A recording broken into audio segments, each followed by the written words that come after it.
ટોપિકનું નામ smart village છે.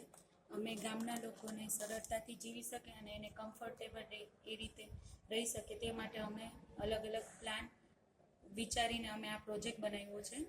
આ ગાર્ડન છે જે ચિલ્ડ્રન માટે એ લોકો પ્લે કરી શકે તેના માટે આ ગાર્ડન બનાવ્યો છે. પછી આ પેમેન્ટ બ્લોક છે, ગામના લોકો તેના પર સરળતાથી ચાલી શકે તેના માટે પેમેન્ટ બ્લોકની સુવિધા આપી છે. પછી રેઇન વોટરની બહુ પ્રોબ્લેમ આવે છે ગામમાં, તે માટે અમે તે જોઈને અમે રેઇન વોટરનું જે પાણી છે તે છાપરા પરથી વોટર કલેક્ટ થાય એ રીતે વોટર હાર્વેસ્ટિંગની પ્રોસેસ બતાવી છે. પછી ગામમાં વીજળીની પણ વીજળી માટે પણ ગામના લોકોને વીજળી નથી બરાબર મળી શકતી, તેના માટે પણ અમે સોલાર પોલનો ઉપયોગ કરીને એ લોકોને વીજળી પ્રોવાઈડ કરી શકે તે માટેની સુવિધા આપેલી છે સોલર પોલથી.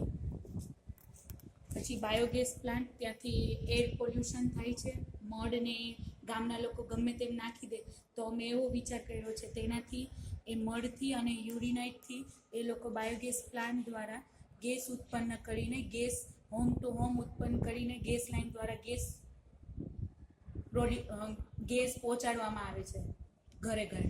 અને જે રેનનું જે પાણી છે એ બી આ ચેક ડેમમાં ઢાળવાળા વિસ્તારમાં ત્યાં બધું એકઠું થાય છે અને તેનાથી બધા ખેતરમાં ઇરિગેશન માટે અમે પહોંચાડીએ છીએ. અને હોમ ટુ હોમ એ લોકો વોશિંગ માટે બાથિંગ માટે પણ એ લોકો યુઝ કરી શકે છે, તે માટે અમે ચેક ડેમ પ્રોવાઈડ કરેલા છે. બિટુમિનસના રોડ છે. પછી અમે નીચે અંડર ડ્રેનેજની સિસ્ટમ બતાવી છે, જેથી એ લોકો અંડર ડ્રેનેજ સિસ્ટમ બતાવી છે વિલેજ લોકો ટોયલેટ બહાર કરે તો એના કરતાં એર પોલ્યુશન ને એવું બધું થાય, તો એના કરતાં અમે અંડર ડ્રેનેજ સિસ્ટમ બતાવી તો ઘરે ઘરે ટોયલેટ પ્રોવાઈડ થઈ શકે. Thank you.